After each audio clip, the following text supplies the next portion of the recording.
Nagsimula ang series sa isang lalaki na nagngangalang Shinya Kazuya, na papunta sa isang convenience store upang kumain. Ngunit nagulantang siya nang makita ang isang lalaki na may dalang kutsilyo, at hinahabol nito ang ilang kababaihan. Nang sumugod ang lalaki ay hindi siya nagdalawang isip na pigilan at patumbahin ito, ngunit sa kasamaang palad ay siya ang nasaksak ng lalaki, na agad namang nauwi sa kanyang pagkamatay. Nagising na lamang siya sa katawan ng isang batang lalaki, at ikinagulat nang lumapit sa kanya ang isang kasambahay at ang kanyang nag-aalalang ina. Ngunit nang makita na niya ang kanyang refleksyon sa salamin, doon ay lalo niya itong ikinagulantang at napatanong kung sino ang batang iyon. Habang hindi pa rin makapaniwala si Kazuya na siya ay naging bata, lumalabas na 1 linggo na siyang may sakit at walang malay ayon sa kanyang ina. Naisip ng kanyang ina na marahil siya ay nagugutom, kaya't ipinagutos nito sa kanilang kasambahay na maghanda ng sopas.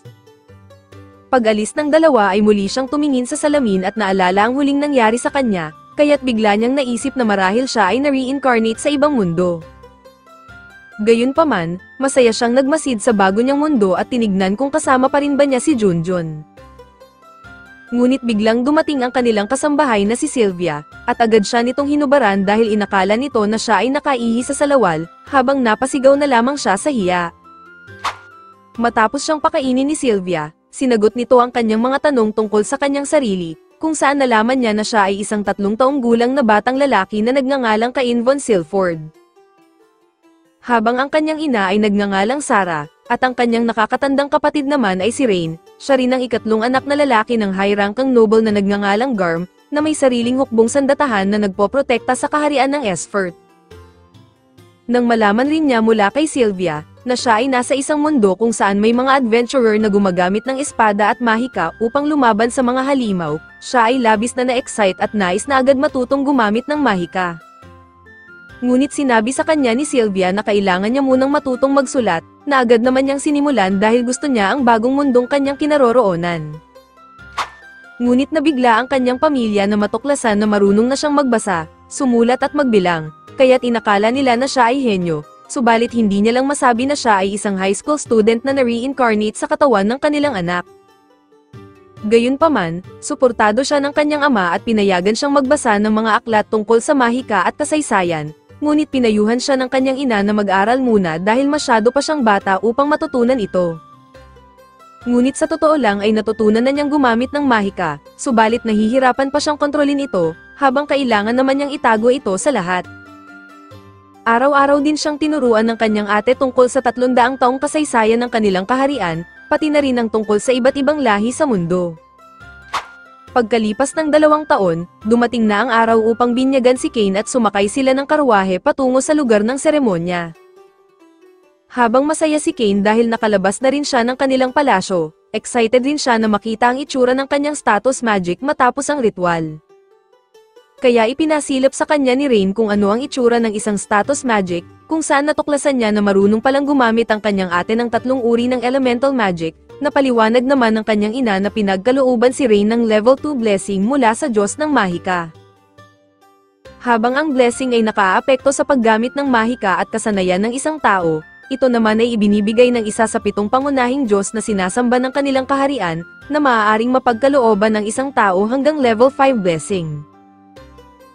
Pagdating nila sa lugar ng seremonya, sila ay lumuhod sa harap ng mga estatwa ng 7 Diyos, habang sinimulan na ng pari ang pagbinyag at humiling sa mga Diyos na ipakita kay Cain ang landas na dapat nitong tahakin. Ngunit bigla na lamang nagliwanag ang paligid at napunta si Cain sa lugar kung saan naghihintay sa kanya ang mga Diyos, habang ikinagulat niya nang malaman na matagal na pala siyang hinihintay ng mga ito. Matapos ipakilala ni Xenom ang kanyang sarili bilang ang God of Creation, ipinahayag naman ng God of Death and Rebirth na si Rhyme, na hindi dapat inaasahan ang pagkamatay ni Cain. Ibinunyag ni Rhyme na dapat daw ay matatapilok ang lalaki at ito ay mahuhuli, na ikinalungkot ito ni Cain dahil nasayang lang daw ang kanyang pagkamatay.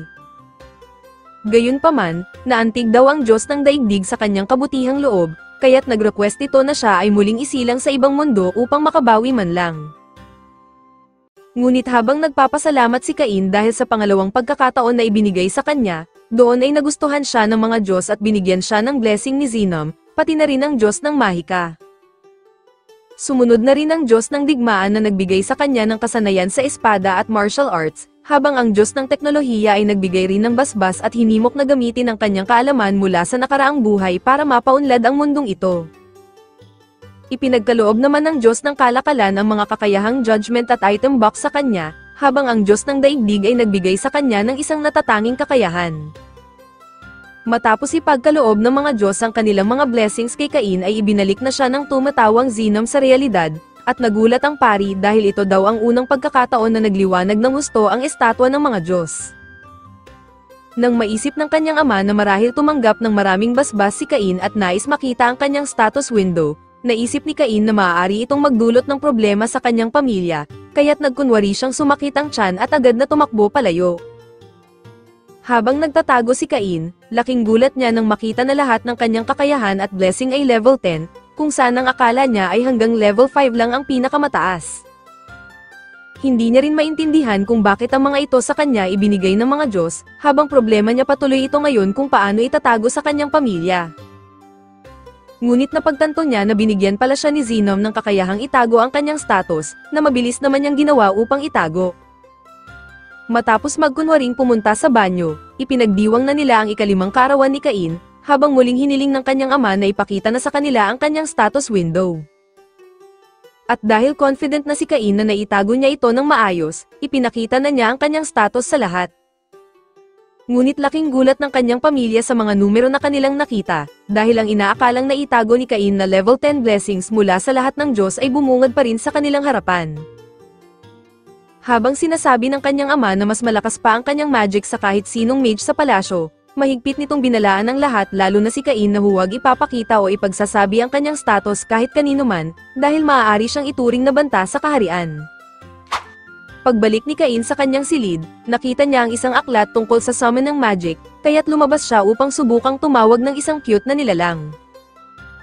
Ngunit isang pangit na nilalang pala ang kanyang natawag, habang nagkataon na dumadaan naman si Rain at ang isang bata, at sinubukan silang atakihin ng halimaw. Sinubukan ni Cain na kalabanin ng halimaw gamit ang fire spell, ngunit sinuntok siya ng halimaw. Subalit dahil sa kanyang natural na instinct na protektahan ng iba, ay bigla niyang nagamit ang isang return magic upang ibalik ang halimaw sa pinanggalingan nito. Nang muling magkaroon ng malay si Cain ay agad siyang niyakap ng kanyang kapatid, habang napagtanto niya na kaya niyang ipagpatuloy ang kanyang pagtulong sa mundong ito. Kaya sa araw ng selebrasyon ng kanyang ikalimang kaarawan, ipinakilala siya ng kanyang ama sa publiko at inihayag niya ang kanyang mga layunin. Sinabi ni Cain na nais niyang maging isang adventurer upang makalibot sa iba't ibang lugar at makatulong sa mga tao, habang gagawin niya rin ang lahat ng kanyang makakaya upang protektahan silang lahat.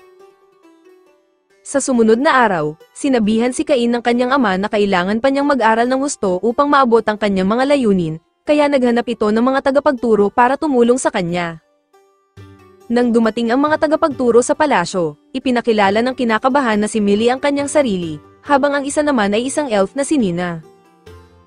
Sinabi ni Garm sa mga tagapagturo na nais nilang turuan si Cain sa loob ng 3 taon, habang sinabi naman ni Cain na hindi nila kailangan maging formal sa kanya dahil mga guro niya sila. Ngunit nang simulan na nila ang pagsasanay, nagulat si Millie dahil magaling na si Cain sa paghawak ng espada. Kaya hinamon na ni Millie si Cain sa isang mock battle, ngunit nahihirapan siyang salagin ang mga atake ng bida.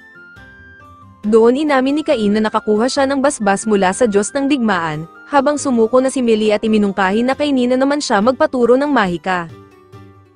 Ibinunyag ni Nina na mayroon siyang level 3 blessing mula sa Diyos ng mahika at nais niya munang simulan ang pagtuturo ng basic magic, ngunit sinabi ni Cain na alam na niya ang mga basic at nagpakita pa ng ilang mahika bilang patunay. Ikinagulat ito ni Nina dahil ginamit ni Cain ang ilang elemento ng mahika ng walang incantation, isang bagay na sobrang hirap gawin kahit silang mga bihasa. Habang inamin rin ni Cain na mayroon din siyang basbas mula sa Diyos ng mahika, lalo pang nagulat ang dalawa nang biglang maglabas si Cain ng tuwalya mula sa kanyang item box, na talagang napagtanto nila na isang henyo nga ang bida. Napagtanto nilang napakagaling na ni Cain at maaaring masira nito ang palasyo dahil sa lakas nito, kaya't kailangan na nito ng mas malawak na lugar para sa kanyang pagsasanay. Kaya nang pumunta sila kay Garm upang ipaliwanag ang sitwasyon at humingi ng pahintulot na i-train si Cain sa labas ng palasyo, pinayagan naman sila nito ngunit kailangan nilang bumalik bago magtakip silim. Kinabukasan din ay tumungo sila sa labas ng palasyo, at sinabi ni Nina kay Cain na gumamit ng intermediate magic sa isang malaking bato. Ngunit ikinagulat nila nang gumamit si Cain ng fire spell na nagpasabog sa bato at ikinatalsik nilang dalawa, kung saan sinabi ni Nina na higit pa iyon sa lakas ng isang intermediate level. Subalit habang pinag-uusapan nila na marahil sobrang laki ng reserbang mahika ni Cain, isang killer rabbit ang biglang umatake kay Cain, pero mabilis niya itong iniwasan at gumanti gamit ang wind magic. Habang inilagay ni Cain ang bangkay ng halimaw sa kanyang item box para maipakita sa kanyang pamilya pag-uwi, si Nina naman ay gumamit ng search magic upang maghanap pa ng mga halimaw para sa kanilang pagsasanay. Dahil labis na namang harito si Cain, sinubukan din niya ito at nagawa niyang matukoy ang nilalang sa paligid pati na rin ang uri ng mga ito. Isa-isa nilang nilabanan ang mga halimaw, ngunit nang susundan pa sana ni Cain ang isang tumakas patungong kagubatan ay pinigilan siya ni Millie. Sinabi ni Millie na puno ng malalakas na halimaw ang gubat na siyang umaatake sa lungsod kada ilang dekada, kaya naman ang lungsod ay may matibay at matinding proteksyon laban sa mga ito. Kaya sinabi sa kanya ni Millie na kailangan niyang magpalakas upang maproteksyonan niya ang kanilang lungsod. Ngunit pag-uwi ni Cain ay laking gulat niya dahil level 8 na siya ngayon, kahit mga kuneho lamang ang kanilang tinalo at ang isa ay nakatakas pa. Doon niya napagtanto na binigyan din siya ng mga Diyos ng 100 times na experience boost kada level niya, kung saan sinisisi niya ang mga Diyos dahil kapag natuklasan ito ng madla ay katapusan na niya. Kinabukasan ay pumunta sila sa guild hall upang maghanap ng quest, ngunit may isang grupo ng mga adventurer roon na biglang lumapit sa kanila at pilit na binabastos sina Millie at Nina. Ngunit sinampal ni Cain ang kamay ng siga na nagpagulong-gulong sa sakit, kaya't sinubukan gumanti ng siga subalit hindi ito makatama kay Cain. Muling tumayo ang siga at kumuha ng espada ngunit madali lamang itong iniiwasan ni Cain, hanggang sa sinalag na ito ni Cain gamit ang dalawang daliri at itinapon ang manyakol sa labas. Nagbanta kay Cain ang mga kasama nito na papatayin si Millie, ngunit itinapon lang din niya ang mga ito sa labas. Matapos magpasalamat sa kanya ng kanyang mga tagapagturo ay muli nilang ipinagpatuloy ang kanilang pagsasanay, habang nagkaroon sila ng kaunting salo-salo. Makalipas ang 3 taon at ganap ng 8 taong gulang si Cain, at nalalapit na rin ang pagtatapos ng kontrata ng kanyang mga tagapagturo. Nais niyang pasalamatan ang dalawa dahil sa kabutihang ipinakita nila sa kanya, at naalala niya na matagal nang gusto ni Millie ng isang magic bag na tulad ng isang item box. Kaya pumunta siya ng kagubatan upang humanap ng mga materyales na kailangan para rito, at madali lamang niyang tinatalo ang mga malalakas na halimaw na naroon. Dahil sa paulit-ulit na ginawang pagsabog ni Cain ay inakala tuloy ng gwardya ay nag-aaklas na naman ang mga halimaw, kaya't agad nitong kinalembang ang kampana at mabilis na sumugod ang mga sundalo kasama ang tatay niya. Habang papunta si Garm sa kagubatan ay saktong pag-alis naman ng kanyang anak na nahulog pa ang towel nito, kaya't ang tanging nadatnan na lamang nila ay ang isang napakalaking hukay. Ngunit nang makita ni Garm ang isang pamilyar na tuwalya sa ibaba ng hukay, ay napagtanto na niya agad kung sino ang may gawa nito. Matapos ang huling pagsasanay ni Cain sa kanyang mga tagapagturo, ibinigay na niya ang mga magic bag na siya mismo ang gumawa. Sinabi ni Cain na gawa pa ang mga ito sa mga materyales mula sa mga malalakas na halimaw sa kagubatan, kung saan ikinagulat ng dalawa dahil nangangailangan ng isang grupo ng A-rank adventurers upang talunin ang mga ito, ngunit tinalo lamang ng isang 8 years old na bata. Dagdag pa ni Cain na ang mga magic bag na ito ay kayang maglaman ng isang buong palasyo, ngunit sinabi ng dalawa na ang ganitong klaseng item ay maituturing na isang national treasure at baka habulin sila ng gobyerno kapag ginamit nila ito. Gayunpaman, labis na na-appreciate ng dalawa ang ginawa ni Cain at binigyan siya ng mga ito ng 2 halik bilang pasasalamat, habang doon na rin sila nagpaalam sa kanya at sa muli nilang pagkikita. Ngunit pag-uwi ni Cain, doon ay pinagalitan siya ng kanyang ama dahil nakita nito sa hukay ang towel na kanyang pagmamayari, kung saan inakala nila na magkakaroon na ng monster outbreak at natakot daw ng husto ang buong mamamayan. Pagkalipas pa ng 2 taon, 10 taong gulang na si Cain at patungo sila sa kabisera ng kaharian para sa kanyang debo, isang obligadong seremonya para sa lahat na maharlikang anak na lalaki. Sinabi ni Garm na tatagal ng 1 linggo ang karaniwang biyahe patungong kabisera kung walang mga sagabal na halimaw sa daan, kaya't upang makasigurado ay ginamit ni Cain ang kanyang search ability, kung saan natukoy niya na may mga taong inaatake ng mga halimaw 3 kilometro ang layo sa kanila. Agad na inutos ni Garm sa kanyang 2 tauhan na puntahan ang nasabing insidente, ngunit alam ni Cain na hindi ang mga ito aabot upang mailigtas ang mga tao. Kaya tumalon siya sa karwahe at ginamit ang kanyang magic boost upang makarating ng mabilis patungo sa insidente. Samantala, inatake pala ng mga halimaw ang isang karwahe ng kaharian, habang isang sundalo na lamang ang natitira upang ipagtanggol ito. Papatayin na sana ito ng halimaw nang biglang dumating si Cain at madaling pinagpapaslang ang mga halimaw, habang ginamit niya rin ang kanyang espada na may apoy upang talunin ang pinuno ng mga ito. Matapos ang laban, ipinakilala ni Cain ang kanyang sarili sa sundalo bilang ang anak ng Margrave na si Garm, habang gumamit siya ng area healing spell upang pagalingin ang mga sugatang sundalo, ngunit ang mga hindi naman nakaligtas ay inilagay niya ang mga katawan sa kanyang item box. Pagdating ni Garm sa lugar ay agad niyang napagtanto na ito ay karwahe ng duke, habang nang bumukas naman ang pinto nito ay lumabas ang 2 dalaga, ang anak ng duke na si Lady Silk, at ang royal princess na si Prinsesa Telestia.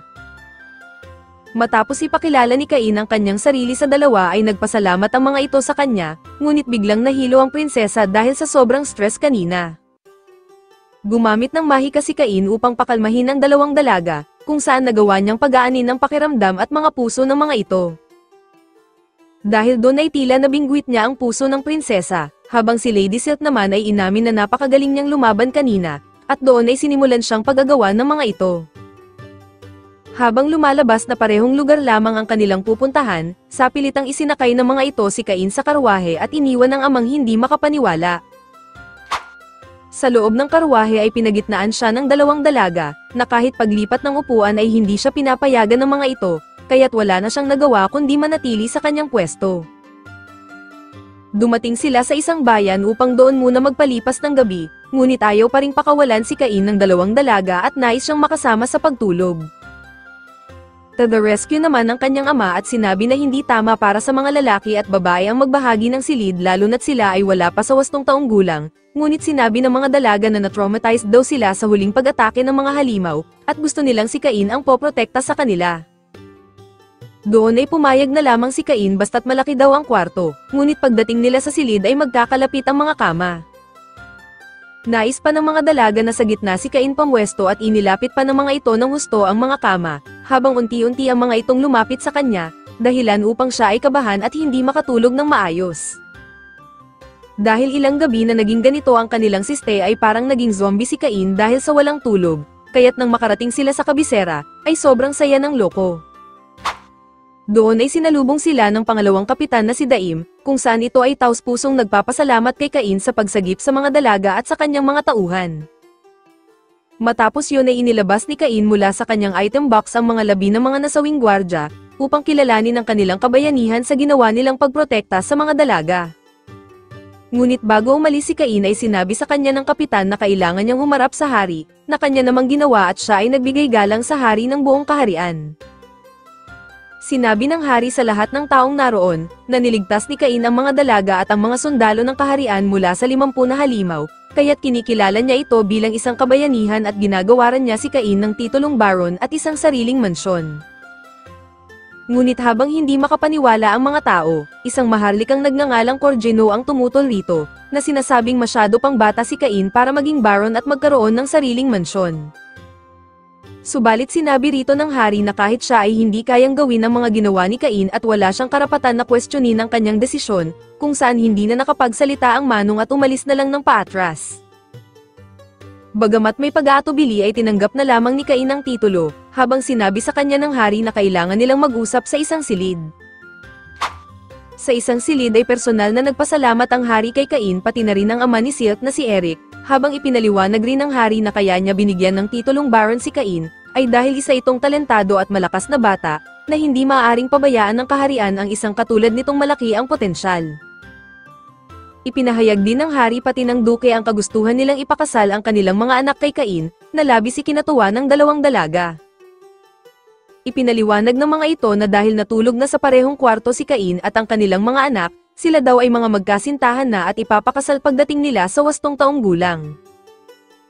Ngunit ipinakita sa isang flashback na bago pa man nila kausapin si Cain, dahil isang kahangahangang bata si Cain ay plinano na pala nila ang lahat ng ito upang mapanatili nila ang bida sa kaharian.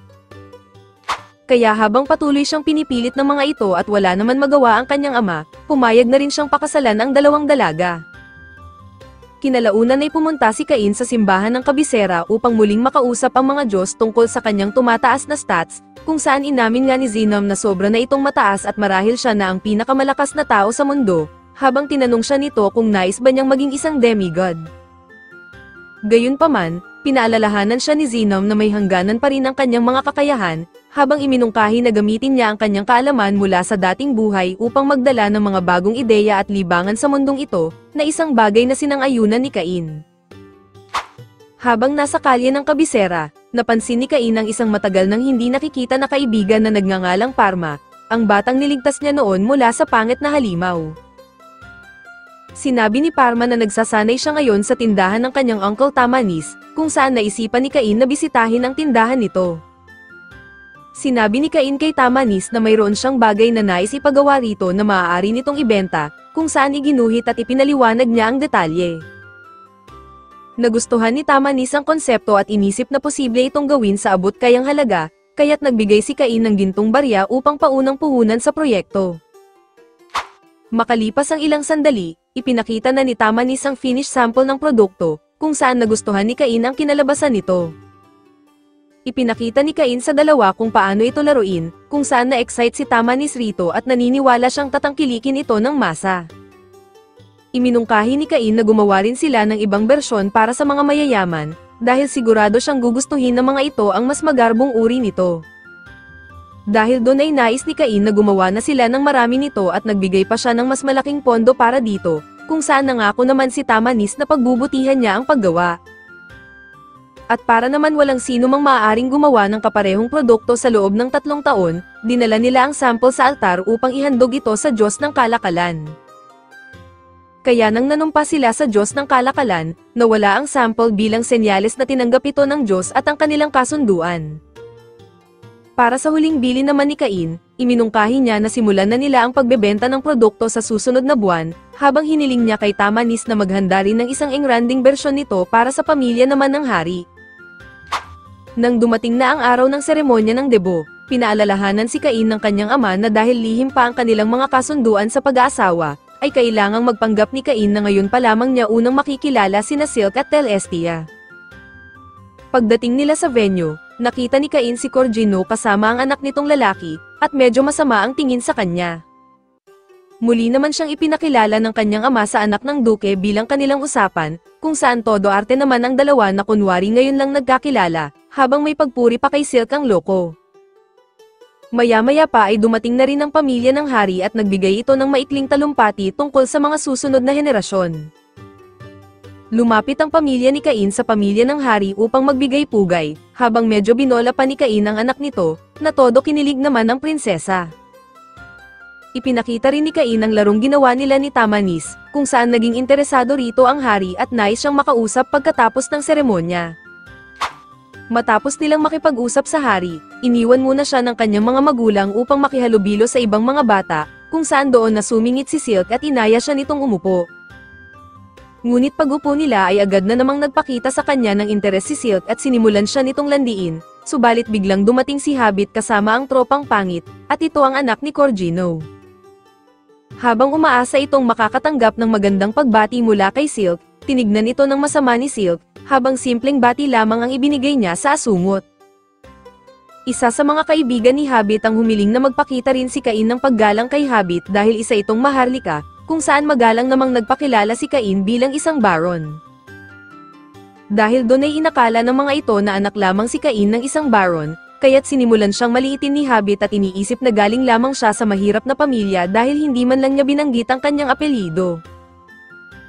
Nagbanta ang mga ito na bubugbugin siya kung hindi siya hihingi ng tawad sa pagiging bastos, ngunit sinabi ni Cain na tila si Habit ata ang naging bastos sa kanilang dalawa. Doon ay inaya si Cain ng mga pangit sa labas at sinabi ni Habit na kayang gumamit ng kanyang mga kaibigan ng mahika. Lumapit ang unang lalaki at nagpakitang gilas ito, habang gumamit ito ng isang fireball, ngunit singliit lang ito ng kanyang ulo. Sinubukan ding magpasikat ng isa, at nagpakawala ito ng mga stone bullet, ngunit 2 piraso lang ito. Muli sanang susubok ang isa ngunit nainis na si Silk, at ibinunyag na niya na hindi anak ng Baron si Cain, kundi siya mismo ang Baron. Habang nagulat rito ang tatlo, sinabi pa ni Silk na anak si Cain ng isang high-rankang noble, at ikwento pa ang kanyang mga kahangahangang nagawa, kaya't iniutos niya sa mga ito na yumuko at gumalang.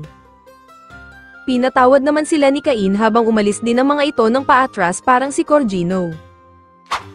Habang sinabi ni Silk kay Cain na hindi niya sasabihin kay Celestia ang mga nangyari kung makikipag-date siya sa kanya, bigla namang dumating ang prinsesa at biglang hinawakan ni Cain ang bibig ni Silk. Napagtanto tuloy ni Celestia na mayroon ang mga itong itinatago sa kanya, kaya't inamin sa kanya ni Silk na magde-date sila ni Cain, kung saan agad namang nagselos ang prinsesa. Dahil doon ay wala nang nagawa si Cain at sinabi niya na lalabas din silang dalawa ng magkasama, ngunit naroon pala ang amang hari nito na kanya namang ikinagulat. Kinabukasan, ibinigay na kay Cain ang titulo at susi ng bago niyang mansyon, ngunit nang pagpunta niya upang silipin ito ay laking gulat niya na lubhang napabayaan na ito at tila isa ng haunted mansion. Pagpasok niya sa loob ay hindi na gumagana ang mga ilaw, kaya't ginamit niya ang kanyang mahika upang magbigay liwanag. Inikat niya ang mga kwarto at puro alikabok lamang ang bumati sa kanya, ngunit hindi siya roon nabahala dahil ginamit niya ang kanyang mahika upang ayusin at linisin ang buong mansyon, kung saan sa isang iglap ay tila naging bago ulit ang buong bahay. Dumating na rin ang kanyang mga kasambahay sa pangunguna ni Sylvia, na tuwang-tuwa na muli siya nitong paglingkuran, habang magkakaroon rin siya ng sariling butler, na nagpakilala namang Corin. Nang magsimula ng maglinis ang mga kasambahay, ikinagulat nila na wala nang kahit anong dumi sa mansyon, kung saan inamin ni Cain na nilinis na niya ang lahat gamit ang mahika. Pinaalalahanan naman siya ni Corin na kailangan niyang bumalik sa kanilang tahanan dahil darating ang kanyang mga nakakatandang kapatid, kung saan ito ay sina Jean at Alex, kanyang mga nakakatandang kapatid mula sa unang asawa ng kanyang ama. Habang humanga ang mga ito kay Cain dahil nakakuha agad siya ng mansyon at titulong Baron sa murang edad, sinabi naman ni Rain na nais niyang bisitahin ang mansyon. Binalaan siya ng kanyang mga kapatid na baka ito ay tinitirhan na ng mga multo dahil labis na itong napabayaan, ngunit nang bumisita sila sa mansyon ni Cain ay laking gulat nila dahil hindi na ito mukhang haunted mansion, na agad namang napagtanto ng kanyang ama na inayos ito ni Cain gamit ang mahika. Ngunit sinabi ng kanyang ama na kailangan niyang maglagay ng mga palamuti o sining sa bahay, tulad na lamang ng mga painting, armor at maging ang mga naka-display na halimaw. Kaya nang marinig ito ni Cain ay mabilis naman niya itong ginawa, ngunit bigla na lamang sumigaw ang kanyang mga kasambahay nang makita ng mga ito ang isang dambuhalang red dragon. Habang napagtanto ni Cain na nakalimutan niyang sabihin ang tungkol rito, nagagalit naman ang kanyang ama at humihingi ito ng paliwanag mula sa kanya. Paliwanag ni Cain na isa lamang itong halimaw na kanyang natalo noong siya ay nasa isang kuweba, kung saan nagulat naman roon ang kanyang ama at sinabing ang isang red dragon ay itinuturing na isang calamity level na halimaw, isang bagay na kahit mga A-rank adventurers ay hindi kayang talunin. Dagdag pa ng kanyang ama na ang isang stuffed na red dragon ay maaaring magkahalaga ng 1,000 platinum coins, na napagtanto ni Cain na ang halaga nito sa yen ay nasa 10 bilyon. Nang makarinig muli sila ng sigaw, tinanong si Cain ng kanyang ina tungkol sa banyo, dahil matapos daw nilang magbanyo ay nakaramdam daw sila ng wisik ng tubig at ngayon lamang nila ito naranasan. Paliwanag naman ni Cain na ginamitan niya daw ito ng mahika para instant hugas, ngunit sinabi ni Garm na masyado daw itong OA para lamang sa isang banyo. Kaya nang ipasubok ito kay Garm ay labis siyang napahiyaw, at agad na humiling kay Cain na lagyan din ng ganito ang kanilang bahay. Sinabi pa ng kanyang ama na tiyak na magugustuhan din ito ng kanyang mga magiging bisita, kung saan laking gulat niya na kailangan pa pala niyang magpa-house party dahil obligasyon daw ito ng isang mayaman kapag may bagong bahay. Nang ibigay na ni Corin ang listahan ng mga taong kailangan imbitahin, nagtataka si Cain kung bakit kasama pa si Corgino, habang wala naman ang hari sa listahan. Paliwanag ni Corin na si Corgino daw ay isang high-rankang noble, habang tanging mataas na antas ng maharlika lamang ang pwedeng mag-imbita sa hari.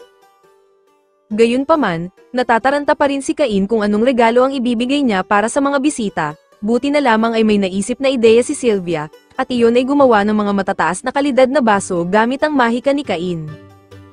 At para sa pagkain at inumin namang ihahanda, ginamit niya ang recipe mula sa dati niyang buhay at gumawa sila ng hamburger steak, kung saan tuwang-tuwa naman si Sylvia sa lasa nito.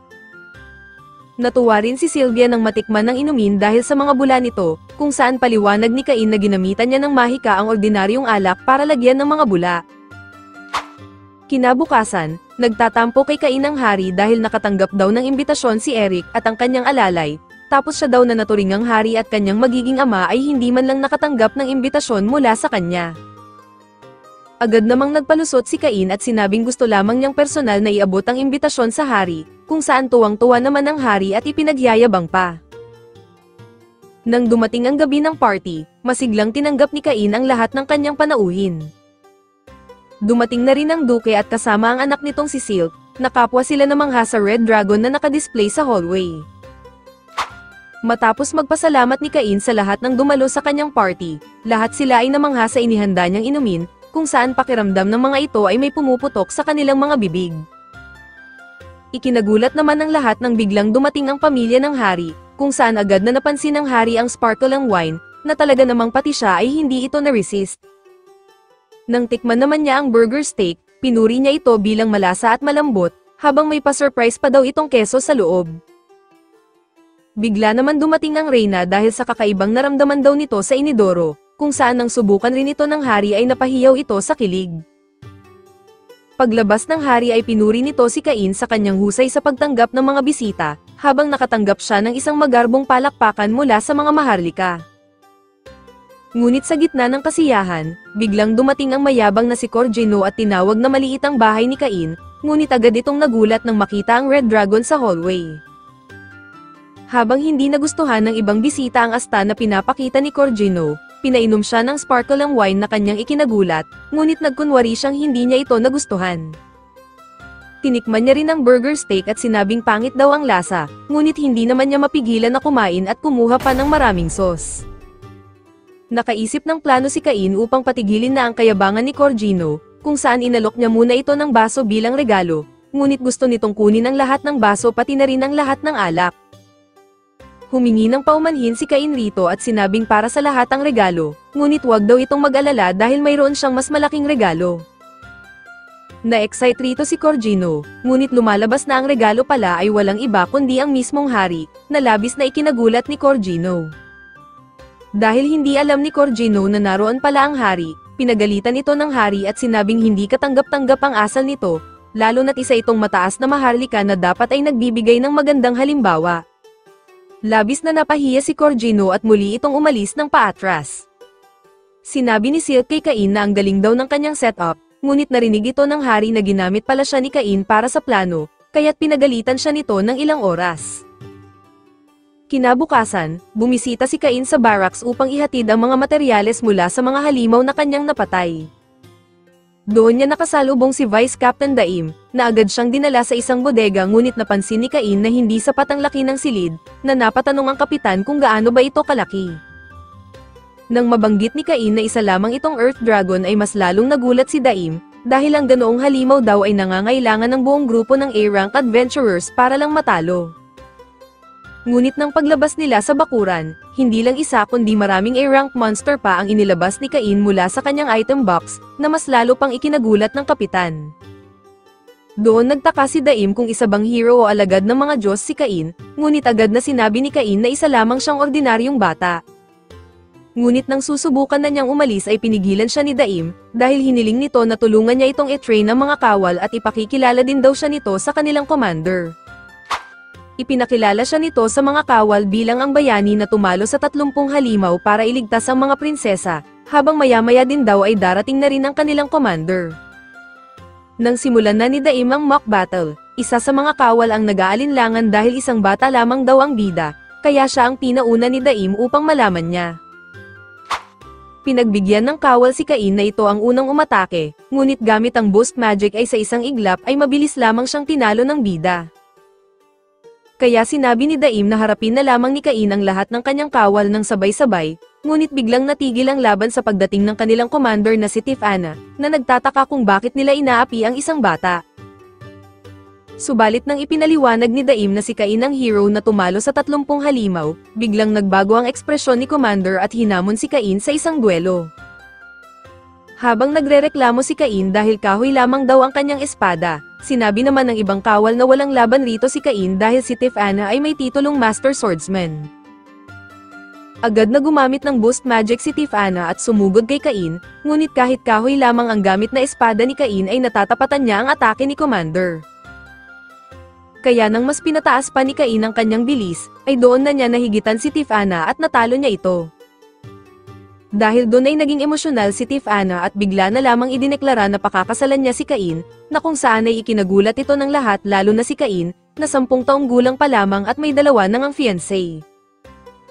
Gayunpaman, ipinakilala pa rin ni Tifana ang kanyang sarili kay Cain bilang commander ng Royal Knights, isang honoraryong viscount at anak ng isang duke mula sa Northern Forest, habang bilang isang elf ay hindi problema ang edad dahil mabubuhay siya ng higit sa 300 taon, kaya't hindi agad magbabago ang kanyang itsura. Ngunit sinabi ni Cain na hindi naman iyon ang problema, dahil sinabi niya na ang kasal ay isang malaking desisyon at hindi ito madaling mapagdesisyonan. Sumang-ayon naman si Tifana at sinabing hindi niya kayang mapagdesisyonan ito nang siya lamang mag-isa, kaya't iminungkahi niya na kailangan nilang kausapin ang hari tungkol rito, na kung saan napagtanto ni Cain na malaki itong problema. Pagdating nila sa palasyo, agad na ipinahayag ni Tifana na nais niyang pakasalan si Cain, na labis namang ikinagulat ng lahat. Nang magtanong ang hari kung paano ito nangyari, ipinaliwanag ni Cain na matapos niya itong talunin sa isang duelo ay bigla na lamang siya nitong inalok ng kasal, habang hindi niya rin naipaliwanag ang tungkol sa kasunduang kasal niya sa 2 prinsesa dahil naalala niya na ito ay isang sikreto muna. Nagbigay ang hari ng kaunting background tungkol kay Tifana, na noon ay madalas dukutin at gawing alipin ang mga elf dahil sa kanilang kagandahan, ngunit binago ito ng unang hari ng Esfert at nakipagkasundo sa mga elves. Mula noon ay ang nasyon ng mga elf ay isinailalim sa proteksyon ng Kingdom of Esfert, habang ibinunyag ng hari na si Tifana ay maituturing na prinsesa ng mga elf. Nang sabihin na ng hari kay Tifana na nakatakda ng ikasal si Cain kina Silk at Telestia, nalungkot bigla si Commander nang marinig niya ito, habang humingi naman sa kanya ng paumanhin ang hari. Gayunpaman, walang pakialam roon si Tifana at nais pa rin niyang pakasalan si Cain dahil ito daw ay sobrang lakas. Dahil doon ay wala na rin nagawa ang hari kundi tanggapin ito, ngunit sinabi niya na kailangan ni Tifana na sumulat ng liham sa kanyang ama para humingi ng pahintulot. Mabilis pa sa 4:00 na tumugon rito si Tifana, habang isinama si Cain upang maglaban pa sila. Pagkaalis ng dalawa, nagulat ang hari na pati ang pinakamagaling nilang swordsman ay natalo ni Cain, at nagsimula na siyang magtaka kung paano naging ganoon kalakas si Cain sa murang edad pa lamang. Habang pati ang ama ay wala ring ideya, nabanggit naman ni Daim ang naging reaksyon ni Cain noong tinanong niya ito kung alagad ba ito ng isang Diyos. Dahil doon ay iminungkahi ng punong ministro na subukan nila si Cain gamit ang isang natatanging aklat. Matapos ang ilang araw na pagsasanay na para kay Tifana ay isang date, pagod na pagod si Cain at muli niyang nakasalubong si Daim. Doon ay kwinento niya sa bise-kapitan ang mga nangyari, at ibinunyag na dahil sa mga pagsasanay na iyon ay nakamit niya ang titulong Master Swordsman. Kaya nang muli niyang marinig ang boses ni Tifana ay magtatangka sana siyang tumakas, ngunit agad siyang hinila ni Daim at dinala sa tanggapan ng hari. Agad na ipinakita ng hari ang isang aklat na naglalaman ng advanced level magic na minanapan ng royal family, at pinaniniwala ang isinulat ng unang hari, na nagngangalang Yuya Harisawa Esfert. Nang silipin ni Cain ang nilalaman ng aklat ay namangha siya sa taas ng antas ng mahika, ngunit sinabi ng hari na wala ni isa sa kanila ang nakakabasa ng nilalaman nito, dahil lumalabas na ang wika pala ng aklat ay nakasulat sa Hapon. Hindi ito inaasahan ni Cain, at napagtanto niya na marahil ang unang hari ay isang tao ring muling isinilang mula sa Japan kagaya niya. Kaya nang tanungin na siya ng hari kung sino talaga siya, napagtanto ni Cain na hindi na niya maitatago pa ang katotohanan sa kanila. Humingi siya ng tawad sa kanila, at ibinunyag na muli siyang isinilang na dala ang mga alaala mula sa kanyang nakaraang buhay katulad ng unang hari. Habang labis itong ikinagulat ni Garm, nagtataka siya kung anak ba talaga niya si Cain, kung saan kinumpirma ito ni Cain at sinabing ang 7 Diyos mismo ang nagsabi sa kanya nito. Mas lalong nagulat ang lahat nang malaman nilang nakita na ni Cain ang mga Diyos, kaya't hiniling nilang ipakita sa kanila ni Cain ang kanyang stats. Kaya nang ipakita niya ang kanyang tunay na status window, ikinagulat ito ng hari dahil lahat ng kanyang stats ay level 10 at may titulong The God's Apostle. Ayon sa hari ay sapat na ito upang sambahin siya ng lahat ng tao sa buong mundo, ngunit sinabi ni Cain na ayaw niyang mangyari iyon. Masaya na siya sa kasalukuyang takbo ng kanyang buhay, sa mga pakikipagsapalaran at sa mga taong nakilala niya at sa mga taong minahal siya ng lubusan, kaya't hiniling niya sa lahat na ituring pa rin siya tulad ng dati. Pumayag naman ang hari sa kahilingan ni Cain, ngunit nagbiro ito na baka nais ni Cain na palitan siya bilang hari. Bigla namang dumating si Tifa na dala ang liham ng kanyang ama, na pumapayag itong ikasal siya kay Cain, habang dinukot muli niya si Cain at dinala sa bakuran. Sa huli ay inutos ng hari sa lahat na panatilihing lihim ang sikreto ni Cain, habang umaasa siyang patuloy nitong poprotektahan ang kanyang mga mahal sa buhay at ang kanilang mga mamamayan. Kinalaunan, nagagalit sina Telestia at Silk kay Cain matapos nilang malaman ang tungkol sa engagement niya kay Tifa. Gayunpaman ay tinanggap na lamang ito ng dalawa at sinabihan siya na huwag nang basta-basta tumanggap ng kasal sa susunod, ngunit biglang dumating na naman si Commander at muli na naman siya nitong dinukot. Makalipas ang 2 taon, muling tinignan ni Cain ang aklat ng unang hari at napatunayan niya na ito din ay isang Japanese, habang lumalabas na ito rin ay namatay sa isang aksidente, ngunit dinala sa mundong ito gamit ang orihinal niyang katawan. Bigla naman siyang naistorbo sa pagdating ng 2 dalaga, ngunit sinabi niya na mayroon siyang kailangang gawin at mabilis na tumakbo palayo. Nakita rin siya ni Tifa ngunit humingi siya ng tawad rito, at mabilis ding tumakbo palayo. Dahil lumalabas na ngayon ay kaarawan ni Cain at siya ay ganap ng 12 taong gulang, at sa wakas ay pwede na siyang magparehistro bilang isang adventurer. Pagpasok niya sa loob, nakasalubong niya ang isang adventurer na pinayuhan siya nito na mag-ingat, ngunit pakiramdam niya na tila ay nakita na niya ito dati. Lumapit siya sa counter at nakilala niya ang receptionist na si Letia, habang binigyan siya nito ng form upang isulat ang kanyang impormasyon, at nagpasya siyang hindi ilagay ang kanyang titulong baron. Matapos niyang sagutan ang form ay kailangan niyang patakan ng kanyang dugo ang isang kristal upang maisagawa ang opisyal na pagrehistro ng kanyang guild card, at lumalabas na siya ay magsisimula sa G-rank. Habang naaalala pa ni Cain ang kanyang mga dating guro dahil rito, biglang sumingit ang ilang kalalakihan at tila naghahanap na naman ng gulo. Ngunit madali lamang iniiwasan ni Cain ang mga atake ng mga ito at naisip na tila niloloko lamang sila ng isang bata, kaya nang gagamit na sana ng espada ang isa ay bigla namang dumating ang lalaking adventurer kanina. Nakilala siya ng mga lalaki bilang si Claude mula sa Ice Flame Party, kaya agad na nagsitakbuhan ang mga ito. Agad na napansin ni Claude na malakas na bata si Cain, kaya't inaya siya nito ng inuman pero juice lamang sa kanya dahil bata pa siya. Dahil sa galing ng pag-iwas ni Cain sa mga atake ng mga kalalakihan kanina, naging interesado sa kanya si Claude at nagtataka kung bakit napakalakas na niya sa murang edad pa lamang, kung saan sinagot niya ito na dahil ay may mga tutor siya noong bata pa siya. Nang malipat ang kanilang usapan sa party ni Claude, ipinaliwanag niya na ang Ice Flame ay ang pangalan ng grupo nila ng kanyang asawa, siya ang gumagamit ng apoy na espada, habang ang kanyang asawa naman ay gumagamit ng ice magic.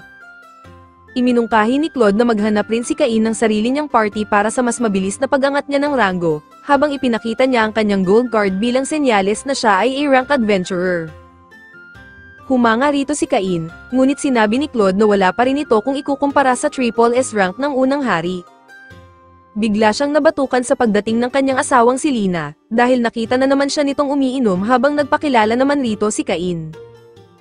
Natuwa siya kay Cain at pinag-ingat niya ang bida, bago niya hinila si Claude palayo dahil kailangan pa daw nilang ipagpatuloy ang kanilang quest. Speaking of quest ay nahanap na rin ni Cain ang kanyang unang magiging quest at iyon ay ang pumatay ng maraming goblin, kung saan ito daw ang perpektong unang misyon bilang isang adventurer. Ngunit habang siya ay masaya ay muli na naman siyang nakita ni Tifa na papunta sa barracks para sa training kasama ang mga knight. Subalit nang malaman niya na sasabak si Cain sa unang quest nito ay ipinaubaya na niya kay Daim ang training, dahil hindi daw niya pwedeng palampasin ang unang quest ng kanyang asawa. Kitang-kita ang kasiyahan sa mukha ni Tifa habang hatak-hatak niya si Cain papuntang gubat, hanggang sa makita nila ang isang lalaki na napapalibutan ng mga goblin, kung saan agad silang kumilos at pinagaling ni Cain ang lalaki. Sumugod si Tifa at madali niya lang pinagpapaslang ang mga goblin, ngunit nang may dumating pang mas marami nito ay binigyan siya ni Cain ng strength boost upang siya ay palakasin. Dahil doon ay pakiramdam ni Tifa ay para silang lumalaban ni Cain bilang iisang katauhan, kung saan pati ang boss ng mga goblin ay walang sinabi sa kanya. Ngunit habang nananaginip ng gising si Commander na ikinasal na sila ni Cain, bigla namang lumitaw ang mga berdeng butiki, at sinabihan siya ni Cain na umalis na siya at isama ang lalaki. Gumamit si Cain ng blind magic upang bulagin ang mga ito, habang sinundan niya ito ng isang malakas na ice pillar na tumindig ng napakalaki. Kaya matapos ang ilang sandali, dumating sa lugar ang kanyang dating mga tagapagturo na gagawa sana ng quest sa mga berdeng butiki, ngunit wala na silang nadatnan at isang napakalaking hukay na lamang ang tumambad sa kanila. Nang pumunta si Cain sa guild upang i-report ang 30 green lizard na kanyang napatay, nagulat rito ang receptionist at agad itong ibinalita sa chief ng guild. Dahil busy ang guildmaster ay ang chief muna na si Cedric ang hahawak sa kaso ni Cain, kung saan agad nitong inakusahan si Cain na mandaraya, dahil daw imposible sa rank ni Cain ang mapatay ang mga D-rank na butiki. Dagdag pa ni Cedric na isa lang karaniwang tao si Cain na gustong lokohin ang guild para sa reward money, ngunit iginiit ni Cain na totoo ang kanyang mga ginawa. Habang nais nang bawiin ni Cedric ang guild card ni Cain bilang parusa, natigil ang kanilang diskusyon sa pagdating ng guildmaster, na agad namang ipinaliwanag rito ni Cedric ang sitwasyon. Ngunit sinabi ng guildmaster na marami pang kailangang matutunan si Cedric, habang tinawag niya si Tiffana na agad namang yamakap kay Cain at tinawag pa itong asawa, na ikinagulat naman ng dalawa. Doon na rin ipinaalam ng guildmaster kay Cedric, na si Cain ang baron at ang bayaning nagligtas sa prinsesa. Ikinagulat ito ni Cedric at sinabi niyang wala naman nakasulat tungkol rito sa rehistro nito, ngunit paliwanag ni Cain na sadyang hindi niya ito isinulat upang hindi siya tratuhing espesyal. Dagdag pa ng guildmaster na nagngangalang Eden, na kapag pinakasalan ni Cain si Tiffana ay magiging bayaw niya ito, na labis na ikinagulat ni Cain dahil natuklasan niyang ito pala ang lalaking kapatid ni Tiffana. Nang malaman pa ni Cedric na tatay ni Cain ang Margrave na si Garm, doon na ito humingi ng tawad sa bida, subalit iminungkahi ni Tiffana na dapat itong parusahan sa pambabastos sa isang noble, ngunit tinanggap naman na ni Cain ang paghingi ng tawad nito. Ipinahayag ni Eden na ipopromote niya si Cain sa C-rank dahil sa pagpatay nito sa mga berdeng butiki, ngunit kinontra ito ni Tiffana, at ipinagmalaki niyang mas malakas pa si Cain kaysa sa kanya, dahil nakapatay pa ito ng isang red dragon sa edad na 10. Dahil doon ay nagdesisyon si Eden na itaas pa si Cain sa A-rank, kung saan hindi makapaniwala ang dalawa na may na-promote na adventurer sa rank A sa loob lamang ng isang araw. Kaya matapos iutos ni Eden sa dalawa na ayusin na ang mga papeles, lumapit naman siya kay Cain at hiniling na alagaan niya ng mabuti ang kanyang kapatid. Samantala, habang pinapanood si Cain ng mga Diyos, sinabi ni Zenom na kailangan pang mas lumakas ni Cain, dahil ibinunyag niya na ang nilalang na nagngangalang Aaron, ay malapit nang makawala sa kanyang selyo. Habang napagtanto ng mga Diyos na muling manganganib ang mundo, napagdesisyonan nilang kailangan ni Cain ng isang tagapagsanay, at may naiisip na silang angkop na tao para sa tungkuling ito. Sa sumunod na araw, nagmamadaling ginising ni Sylvia si Cain dahil ngayon daw ang araw ng kanyang entrance exam, kung saan agad namang kumilos si Cain at nag-teleport patungong akademya. Matapos niyang mag-inquire para sa exam ay tumungo siya sa silid na pagdadausan nito, kung saan ipinaliwanag ng examiner na mayroon silang 2 oras upang tapusin ang pagsusulit. Nang napansin ni Cain na basic math at pagsusulat lamang ito, wala pang 30 minutong nakakalipas ay natapos na agad niya ang pagsusulit, kung saan medyo nagulat naman ang kanilang examiner. Nang matapos ang written exam, sinabi ng examiner na dadako naman sila sa kanilang magic assessment, kung saan paliwanag ng examiner na kailangan nilang gamitin ang pinakamalakas nilang spell sa isang target, at huwag silang magdalawang isip na gamitin ang kanilang buong lakas dahil may defensive barrier ang lugar. Gumamit ang isang bata ng fireball ngunit sobrang hina nito, habang sumubok din ng isang bata ngunit halos kapareho lamang ang resulta, kaya naisip ni Cain na kailangan niyang magdahan-dahan. Kaya nang siya na ang susubok, gumamit lamang siya ng isang simpleng fire bullet magic, ngunit nagdulot ito ng isang malakas na pagsabog at nagresulta sa pagkabutas ng pader. Habang hindi makapaniwala ang examiner sa kanyang nasaksihan, naguguluhan naman si Cain dahil ang alam niya ay beginner magic lamang ang kanyang ginamit. Nang lumipat na sila sa kanilang swordsmanship exam, ipinakilala ng examiner ang ilang A-ranked adventurer na tutulong sa kanilang pagsusulit, kung saan nagkaroon ng maliit na reunion sina Claude at Cain. Dahil doon ay si Cain ang napili ni Claude bilang unang katunggali, habang naisip ni Cain na marahil malakas si Claude dahil ito ay nasa rank A, kaya't gumamit siya ng boost skill at sinimulan ang pag-atake. Na-impress si Claude sa lakas ni Cain at masyado siyang na-excite sa laban, kaya't gumamit din siya ng boost skill dahilan upang mas bumilis pa ang kanilang labanan. Ngunit bigla silang pinatigil ng examiner dahil sobra na daw natatakot ang ibang bata, habang sinabihan si Cain nito na maaari na siyang umuwi dahil tapos na ang pagsusulit, at hintayin na lamang ang resulta nito. Kinabukasan sa palasyo, nagpaliwanag si Cain sa hari tungkol sa malawak na pinsalang idinulot niya sa akademya, kung saan sinabi niya rito na pang beginner magic lang naman ang kanyang ginamit at hindi pa ang kanyang emperor level magic, ngunit malaki pa rin ang naging pinsala.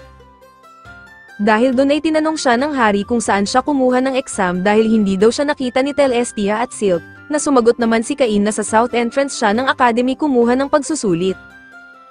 Napagbuntong hininga na lamang sila at tinanong ito kung bakit may north at south entrance ang akademya, kung saan sumagot si Cain na ang north entrance ay para sa mga noble, at ang south entrance ay para naman sa mga commoners. Ngunit doon na napagtanto ni Cain na mali pala ang kanyang napasukan, kung saan sinabi ng duke na nagdulot daw ito ng problema sa headmaster ng akademya. Dahil kanina ay napasugod ang headmaster sa kanyang tanggapan, kung saan may problema daw sa paglalabas ng resulta ng exam, dahil may isa daw commoner ang nakakuha ng perfect score sa written exam, winasak ang training area, at lumaban pa ng pantay sa isang A-ranked adventurer. Kaya napatawa na lamang si Eric dahil alam niyang si Cain lang ang tanging makakagawa noon, kaya't sinabi niya sa headmaster na ilabas na lamang ang resulta ng pagsusulit. Habang hinahanap ni Cain ang kanyang pangalan mula sa resulta ng pagsusulit, biglang dumating si Silk at sinabing si Cain ang pinakauna sa lahat, pangalawa si Celestia, at siya naman ang pangatlo. Nakita naman si Cain ng kanyang ate Rain at masayang-masaya ito sa muli nilang pagkikita, kung saan humanga ito sa kanya sa pagiging isang top student, habang sinabi na kailangan niya ring magbigay ng speech sa entrance ceremony dahil tradisyon na ito ng akademya. Sa araw ng entrance ceremony, dumalo rin ang mga magulang ni Cain, habang nang makita naman siya ng kanyang mga future wife, ay napakagwapo daw niya sa suot niyang uniform. Sa pagsisimula ng seremonya, nagtataka ang ibang estudyante kung sino ba si Cain, dahil bakit daw siya pinagigitnaan ng dalawang magandang dalaga. Nang tawagin na siya upang magbigay ng talumpati, nagpakilala si Cain sa lahat at binanggit ang kanyang naging pagkakamali sa pagsusulit, ngunit umaasa siyang magkakasundo at magiging magkaibigan silang lahat, habang nagpalakpakan ang mga estudyante bilang suporta. Lumabas ang hari upang bumati sa mga estudyante at binanggit ang tungkol sa ilang pasaway at irregular students, kung saan napansin ni Cain na tila siya ata ang pinatatamaan ng hari. Nang magsimula ang kanilang unang klase, ipinakilala ng kanilang advisor ang sarili nito bilang Elka, at sinabihan niya na kailangan pag-isipan ng mga estudyante ang kanilang kinabukasan at pumili ng kursong nais nilang pagtuunan ng pag-aaral. Pinili ni Cain na mag-aral ng adventuring, nobility at magic, habang si Silk naman ay pumili ng commerce upang siya ang mamahala sa mga negosyo ni Cain sa hinaharap, kung saan si Celestia naman ay pumili ng internal affairs dahil plano niyang tulungan si Cain sa pamamahala ng magiging teritoryo nito balang araw. Paglabas nila ng silid ay napansin ni Cain na binubuli ang kanyang kaibigan na si Parma, kung saan lumalabas na sinahabit pala ito at sinasabihan na walang karapatan si Parma na mag-aral kasama ang mga noble, dahil isa daw itong beast commoner. Ngunit nang namagitan na si Cain ay muli silang nagulat, kung saan sinabi niya sa mga ito na pantay-pantay ang mga noble at commoner sa paaralang ito. Kaya nang magpakita na rin sina Silk at Celestia, lalong natakot ang mga bully at humingi ng tawad kay Parma, habang umalis na naman ang mga ito ng paatras. Nagpasalamat naman kay Cain si Parma, ngunit agad namang nagtaka ang mga babae niya sa relasyon nila ni Parma, kaya't pinaluhod muna siya ng mga ito habang sinisiyasat nila ito. Habang sa tingin ni Cain ay nagtatayo ng alyansa ang mga ito, bigla siyang nakarinig ng isang tinig ng lalaki na nagsabing pumunta siya sa library. Nang puntahan nga ito ni Cain ay bigla siyang na-teleport sa ibang lugar, habang isang lalaki ang bumungad sa kanya at tinawag siya nito sa kanyang dating pangalan na Kazuya, na kanya namang ikinagulat. Ipinakilala ng lalaki ang kanyang sarili bilang Yuya Harisawa, at nakilala siya ni Cain bilang ang unang hari, ngunit nagtataka siya kung bakit buhay pa ito hanggang ngayon dahil 300 taon na ang nakalipas. Tumawa lamang si Yuya at sinabi kay Cain na pwede naman niyang tignan ang kanyang stats, kung saan ang gawin nga ito ni Cain ay nagulat siya nang makita ang titulong God of Creation. Ipinaliwanag ni Yuya na sila ay nasa ibang mundo ngayon na siya mismo ang lumikha, kaya't itinuturing siyang isang Diyos rito, at dahil doon ay nananatili ang kanyang batang anyo kahit lumipas na ang 300 taon. Ipinaliwanag rin ni Yuya na nakausap niya si Zenom at ang iba pang mga Diyos, kung paano nais ng mga itong mas lalo pang lumakas si Cain, ngunit naisip ni Cain na sapat na ang kanyang lakas. Dahil doon ay hinamon siya ni Yuya na subukang kunin ang biscuit mula sa kamay nito, kung saan tinangka nga ni Cain ngunit madali siyang napigilan ni Yuya. Nang magtaka si Cain kung bakit kailangan pa niyang lumakas, doon isiniwalat ni Yuya na kailangan niyang kalabanin at talunin ang evil god na si Aaron. 300 taon na ang nakararaan, ginamit ni Aaron ang isang oracle upang itanim ang kawalan ng tiwala sa isipan ng mga tao sa buong mundo, dahilan upang magpatayan at magdigmaan ang mga ito. Ayon rin kay Yuya na nagtagumpay silang masil si Aaron, ngunit sa paglipas ng panahon ay humina na ang selyo nito at nalalapit na ang muling paggising. Nang tanungin ni Cain si Yuya kung bakit hindi niya pwedeng isil ulit si Aaron, sumagot si Yuya na mula nang maging isa siyang Diyos ay hindi na siya pwedeng direktang makialam sa mundo, tulad ng iba pang mga Diyos.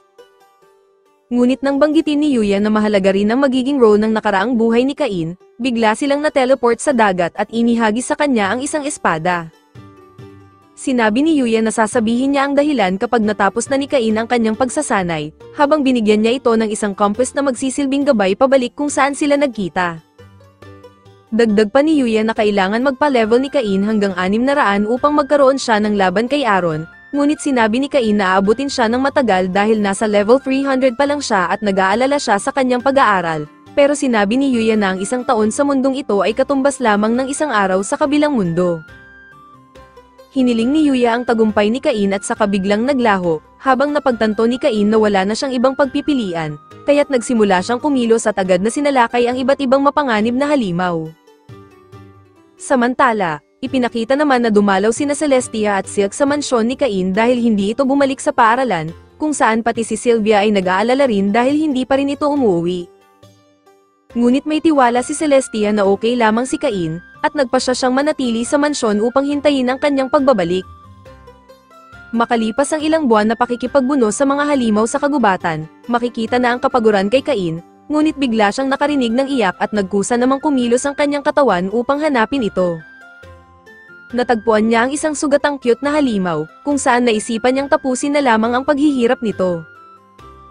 Ngunit nang bigla niyang maalala ang kanyang dahilan na protektahan ang mahihina, doon ay nagbago ang kanyang isip at ginamit niya ang kanyang natitirang mahika para pagalingin ang halimaw, na naging rason naman upang siya ay mawalan ng malay. Bilang ganti ay pinrotektahan siya nito mula sa ibang mga halimaw habang siya ay walang malay, kaya't nang siya ay magising ay agad na lumapit ito sa kanya, at hiniling niya na samahan siya nito sa kanyang paglalakbay. Pinangalanan niya itong Hako, habang kasakasama niya ito sa kanyang buong paglalakbay hanggang sa makabalik siya sa bahay ni Yuya, na nagsabing ang laki ng kanyang ipinagbago sa lumipas na 4 na taon. Napansin rin ni Yuya na ang kasama ni Cain ay isang holy beast, at iminungkahi niyang pwede silang bumuo ng contract, na maaari niya itong tawagin kahit kailan niya naisin. Ipinakilala na rin ni Yuya si Cain sa susunod nitong magiging guro na nagngangalang Doran, na kailangan niyang talunin bago siya maging handa sa laban kay Aaron, dahil lumalabas na mas malakas pa si Aaron kaysa kay Yuya. Nang simulan nila ang pagsasanay, wala pang ilang segundo si Cain sa laban ay agad siyang napatumba ni Doran. Nang magising si Cain, nalaman niyang inaalagaan siya ni Doran at ang asawa nitong si Rory, habang mayroon din silang alagang dragon na nagngangalang Jin, na medyo nagseselos rito si Hako. Nakisalo si Cain sa kanilang pagkain, at doon ay hindi niya napigilan na maiyak dahil iyon ang unang beses sa loob ng 4 na taon, na nakakain siya ng totoong pagkain. Nagpatuloy ang pagsasanay ni Cain kay Doran, at araw-araw din siyang nabubugbog matapos ang kanilang pagsasanay. Lumipas ang 1 taon at patuloy pa rin siyang natatalo ni Doran, hanggang sa maalala niya ang naging pag-uusap nila ni Yuya, na kung saan sinabi ni Yuya na si Aaron ay dating Diyos ng libangan sa kabilang mundo. Nagulat si Cain na dating pang-8 pala si Aaron sa mga Diyos, ngunit ito ay naging tiwali at ginamit ang oracle upang pilitin ang buong mundo na lumahok sa isang death game, at kapag muli itong nagising ay uulitin nito ang madugong laro at madadamay ang lahat ng taong mahalaga kay Cain. Ibinunyag din ni Yuya kay Cain na kaibigan niya ang mga tunay nitong magulang, kung saan kasama niya ang mga itong namatay sa isang aksidente. Lumalabas na sina Seiya at Megumi, ang mga totoong magulang ni Cain bilang Kazuya, ay parehong nabigyan ng pangalawang pagkakataon na mabuhay bilang mga hero sa ibang mundo kasama ni Yuya. Dahil hindi pwedeng makialam ng direkta ang mga Diyos, silang tatlo ang itinalaga at binigyan ng isang orb na kayang magselyo kay Aaron. Sa kanilang labanan, dahil masyadong malakas si Aaron ay nagawang mapatay nito si Megumi gamit ang isang mahika. Doon nagalit si Seiya at ginamit niya ang kanyang ultimate skill, ngunit siya ay nasaksak ni Aaron. Gayunpaman, hinawakan ni Seiya si Aaron upang hindi ito makawala, habang ginamit itong pagkakataon ni Yuya at nagawa niyang maiselyo ang dating Diyos, ngunit ang kapalit naman nito ay ang mga buhay ng kanyang mga kaibigan. Kaya habang iniisip ni Cain ang lahat ng ito, ginamit niya itong motibasyon upang lalo pang lumakas at magawang talunin si Doran, at tuluyang matapos ang kanyang mahirap na pagsasanay. Ipinakita ni Yuya kay Cain ang libingan ng kanyang mga magulang, at sinabi ni Yuya kung gaano sila laging nag-aalala para sa kanya. Nagpasalamat si Cain kay Yuya sa pag-aalaga sa kanyang mga magulang, habang nagawa niya na rin makuha ang biscuit sa kamay ng kanyang guro at kinikilala ito ni Yuya bilang kanyang paglago. Nagpasya na si Cain na bumalik sa kabilang mundo, habang muli siyang ibinalik ni Yuya sa kanyang batang anyo upang hindi magtaka ang mga tao roon. Sinabi rin ni Yuya na alagaan nito si Hako, habang si Doran naman ay sinabing isama din si Jin upang makita nito ang kabilang mundo. Nagpasalamat si Cain sa kanilang dalawa sa pag-aalaga at pagtuturo sa kanya, habang bago siya bumalik sa kabilang mundo ay inihagis ni Yuya ang isang espada at sinabing ibigay niya ito sa hari. Nag-teleport si Cain patungo sa kabilang mundo, at doon ay masayang-masaya siyang sinalubong ng kanyang mga babae, habang natutunan din nilang gumawa ng cookies para sa kanyang pagbabalik. Agad niya itong nilantakan at masayang-masaya din siya na magkaroon ng mga taong gaya nila sa kanyang buhay. Kinabukasan, nakipagkita si Cain sa hari at hindi ito naniniwala na nakatagpo niya si Yuya sa ibang mundo, ngunit nang ipakita na niya ang ibinigay na espada ni Yuya ay agad nila itong nakilala. Pero nang ikwento naman ni Cain ang kanyang naging matinding pagsasanay sa loob ng 5 taon, doon na talaga hindi naniwala ang hari dahil wala namang nagbago sa kanya. Tumawa lang naman ang duke ngunit pinaalala nito na hinahanap si Cain ng guild, dahil simula nang siya ay maging A-rank ay hindi na siya muling nagpakita roon, at maaaring kanselahin ang kanyang rehistro. Agad na pumunta si Cain sa guild at nagpaliwanag na medyo busy kasi siya sa akademya, pero sinabi ni Eden na kailangan gampanan ni Cain ang kanyang pagiging isang A-ranked adventurer, dahil kung hindi ay kakanselahin niya ang kanyang rehistro. Kaya agad na tinanggap ni Cain ang isang quest na may kinalaman sa pagsupil sa isang grupo ng tulisan na nanggugulo sa isang kalsada papuntang kabisera, at pinaalala ni Eden sa kanya na may time limit para matapos ang quest na ito. Gamit ang kanyang fly spell ay hinanap ni Cain ang mga tulisan mula sa itaas, kung saan nakita niya ang mga itong tinatangkang pagnakawan ng isang karwahe, na pinoprotektahan naman ng kanyang mga dating guro na sina Nina at Millie. Pinagaling muna ni Cain ang sugat ni Millie, bago sabihin sa mga tulisan na pagbabayaran ng mga ito ang pananakit sa kanyang guro. Akala ng mga matutulis ay karaniwang bata lamang si Cain, ngunit nang sumugod sila ay puro sakit lamang ng katawan ang nakuha nila, sa inaakala nilang bata. Matapos nilang maigapos ang mga tulisan, nagulat sina Nina at Millie na pinayagan na si Cain sa mga ganitong uri ng misyon kahit kakarehistro pa lang nito. Kaya ipinaliwanag ni Cain na siya ay A-rank na at ipinakita ang kanyang gold card bilang patunay, na lalong ikinagulat ng dalawa dahil natuklasan nilang hindi na siya dumaan sa C at B rank.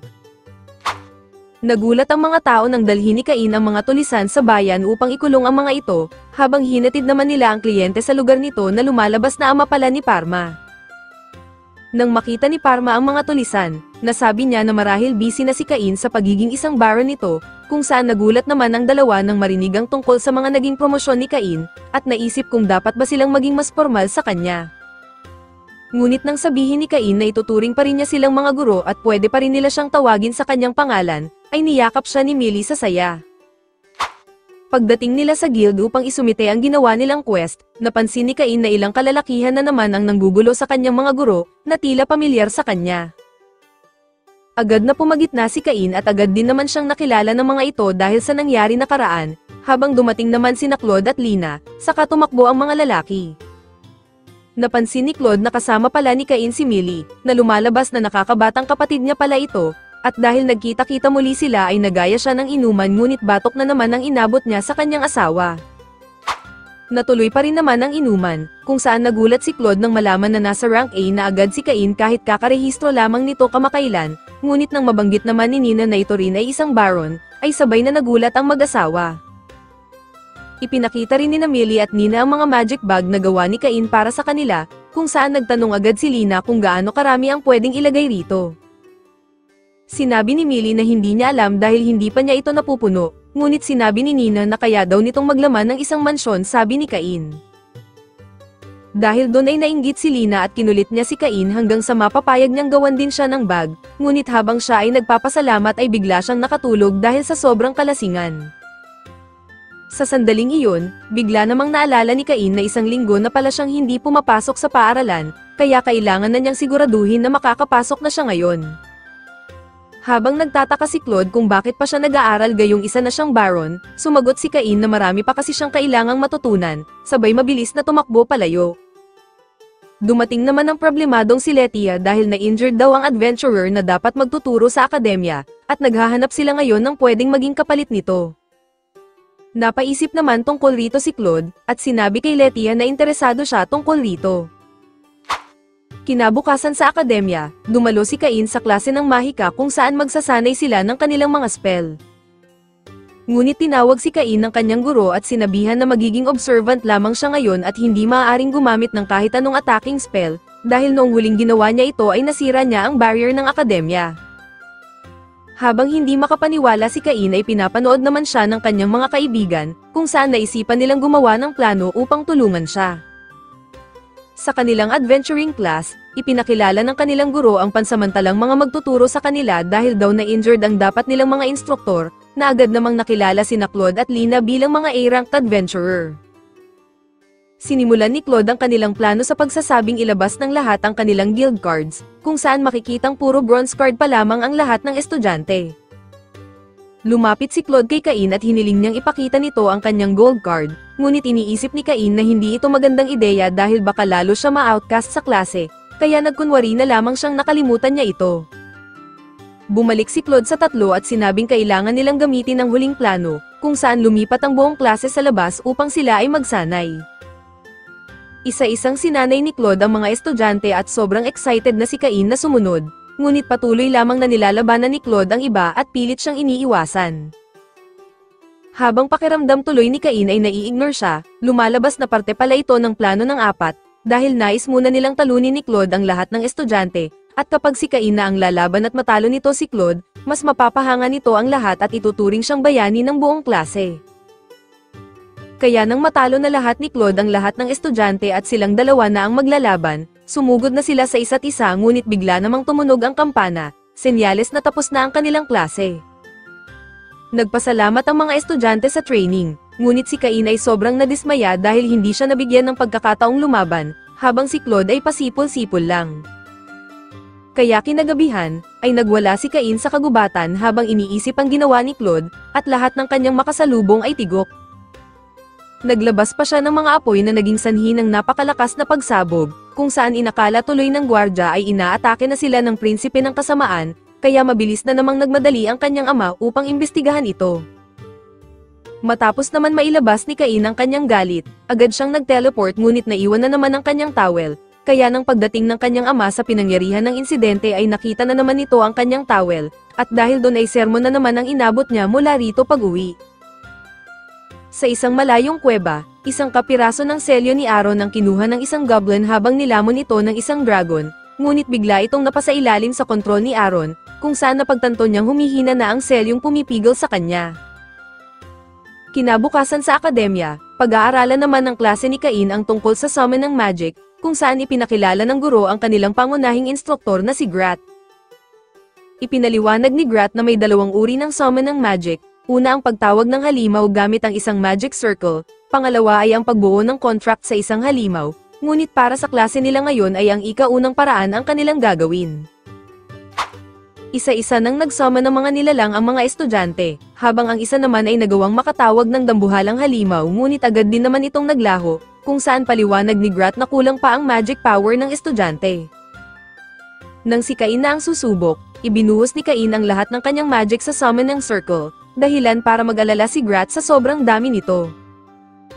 Maging si Cain ay natangay ng sarili niyang enerhiya, at biglang lumitaw sa kanilang harapan ng isang demon, kung saan nagulat ito kung paano nagawang tawagin ng isang tao ang prinsipe ng kadiliman. Nang marinig ito ni Cain ay agad siyang gumamit ng blind magic upang mabulag ang lahat ng nasa paligid, habang iniisip kung kaalyado ba ito ni Aaron. Bigla nitong tinignan ang status ni Cain at nagsimulang lumapit sa kanya, ngunit habang naghahanda si Cain ay bigla naman itong nagmakaawa matapos makita kung gaano siya kalakas, at nag-alok pa na kanyang maging alagad. Nagpakilala ito bilang Seth, habang masaya itong bumuo ng contract kay Cain at handang gawin ang kahit ano para sa kanya, kahit pawasakin ng isang buong bansa. Ipinahayag ni Seth na masaya siyang makipag-contract kay Cain at maaari siyang tawagin nito kahit kailan, bago siya tuluyang naglaho. Nang tanungin ni Grat si Cain kung anong nangyari, sinabi niyang hindi siya nakabuo ng contract at kusa itong naglaho, na tila pinaniwalaan naman ni Grat.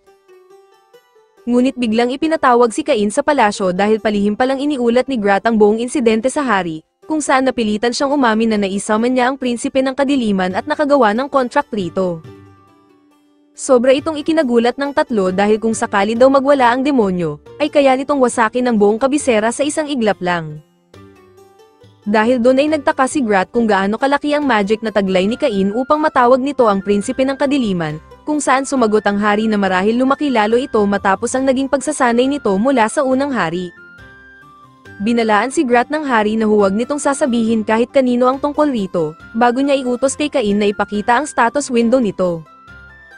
Ngunit pagbukas ni Cain ay laking gulat na naman nila nang makitang mayroon na siyang titulong demigod, kung saan pati si Grat ay napasabi na lamang ng Diyos ko po.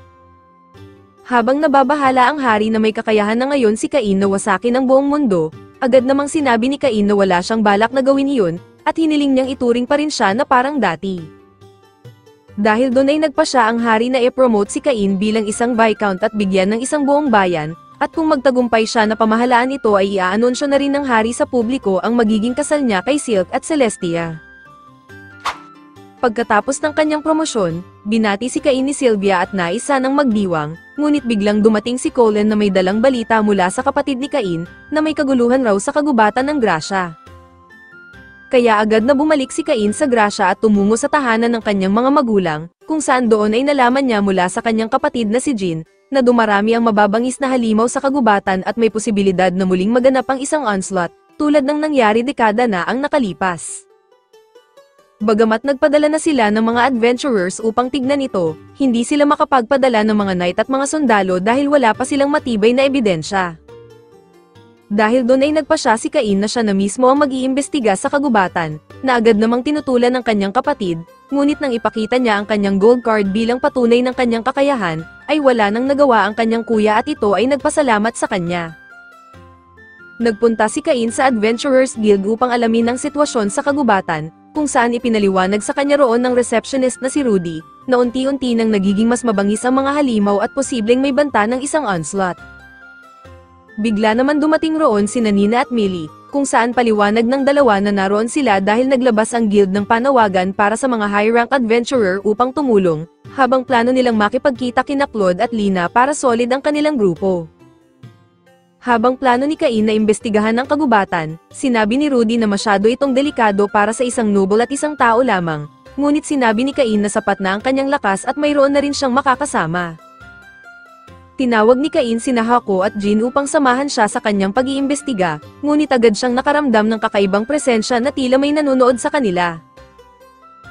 Dahil doon ay tinawag niya si Seth at inutusan na tumulong sa pagsisiyasat, kung saan agad na nakaramdam si Seth ng matinding presensya sa paligid, at napansin niyang pati ang mga halimaw ay tila patungo rin roon. Upang lalo nilang maintindihan ang nangyayari, tinawag ni Seth ang kanyang alagad na si Dalmatia, kung saan agad itong yumuko at sumamba sa pinaniniwalaan nilang The Chosen One, ngunit sinabi ni Cain na hindi siya isang Diyos. Gayunpaman, ipinaliwanag ni Seth na si Dalmatia ay eksperto sa pag-iimbestiga, kung saan gumamit ng espesyal na kakayahan si Dalmatia para tawagin ang ilang uri ng mga nilalang na pinakawalan niya sa buong kagubatan. Muling nagsimulang magwala ang mga halimaw ngunit mabilis at madali lamang itong mga pinaslang ni Cain, kung saan namangha si Dalmatia sa lakas ng The Chosen One. Dala ang mga napaslang na halimaw ay iniwan muna ni Cain sina Seth at Dalmatia, habang siya naman ay bumalik sa guild upang ipakita sa kanyang mga kaibigan kung gaano kalakas ang mga halimaw na maaari nilang makaharap.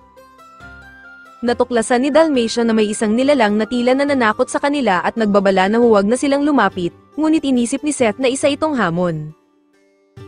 Dahil doon ay naramdaman ni Aaron ang kanilang papalapit na presensya, habang nakita ng dalawa ang napakalaking hukbo ng mga halimaw na nag-aabang sa kagubatan. Kaya't nagdesisyon si Aaron na simulan na ang kanyang laro at inutusang umatake ang mga halimaw, kung saan agad namang nag-teleport si Seth patungo kay Cain upang sabihin na nagsimula na ang onslaught, at sumusugod na ang mga halimaw.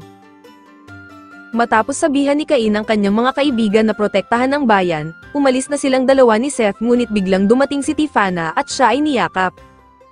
Habang naroon rin si Tiffana upang tumulong, nakiusap sa kanya si Cain na protektahan ang kanilang bayan, kung saan sumang-ayon rito si Tiffana at sinabing gagawin niya ang lahat para sa kanyang future husband.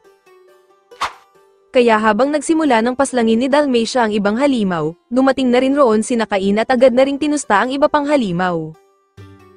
Bigla nilang naramdaman ang pinagmumulan ng lakas, kung saan agad nilang napagtanto na ito nga si Aaron, na tila matagal nang naghihintay kay Cain.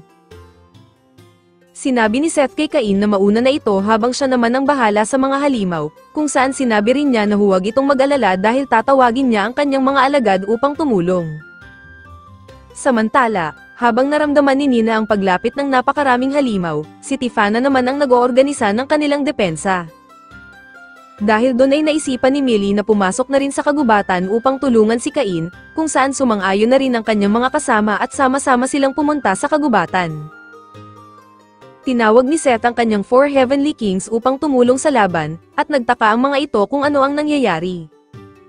Nang maunawaan nila ang sitwasyon, sinabi ni Seth na tinutulungan niya ang isang kaibigan, kung saan nagtaka ang 4 kung sino ang may kakayahang humiling ng ganoon sa kanilang Panginoon. Ibinunyag ni Dalmatia na pumasok ang kanilang Panginoon sa isang contract, habang ang kanyang bagong amo ay nagngangalang Cain, isang demigod at tinatawag na The Chosen One.